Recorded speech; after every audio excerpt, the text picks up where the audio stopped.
พัทยาน่ะ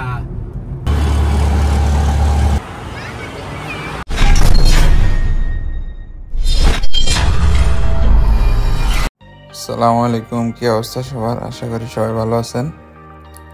আজকে রওনা দিলাম আমি থাইল্যান্ডের উদ্দেশ্যে বাংলাদেশ থেকে। এখন আছি আমি ঢাকা এয়ারপোর্টে, হযরত শাহজালাল এয়ারপোর্ট। অনেক আগে চলে আসছি, তাই আমরা এই জায়গাতে অপেক্ষা করতেছি আমি এবং শরীফ। ফ্লাইট এখন অনেক দেরি, যানজটের কথা চিন্তা করে চলে আসছি খুব তাড়াতাড়ি। এখন অপেক্ষা করতে হবে, কিছু করার নাই।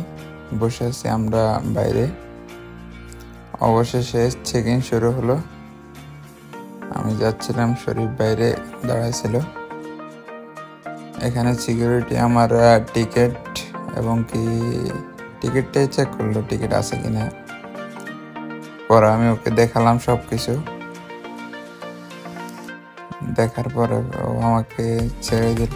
অনেক মানুষ এই জায়গাতে দেখে তারপরে যে ছেড়ে দিল সে আমাকে।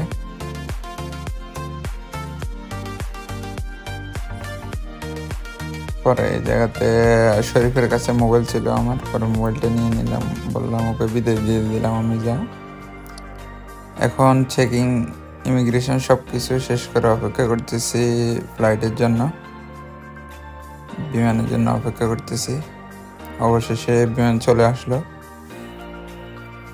আমার ফ্লাইটটা ছিল এয়ার এশিয়াতে, রাতের 1টা।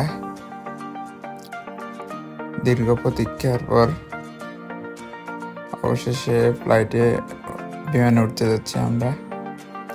সবাই এখানে থাইল্যান্ডের যাত্রী ছিল বেশিরভাগ। বিমানে চলে আসলাম।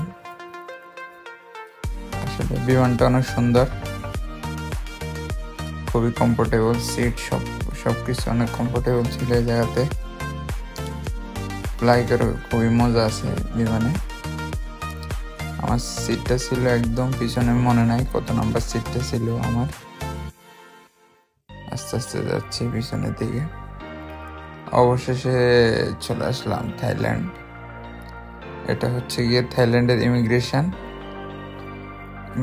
না, ইমিগ্রেশন যাওয়ার পথে ভিডিওটা ধারণ করছিলাম আমি। সামনে গেলে ইমিগ্রেশন,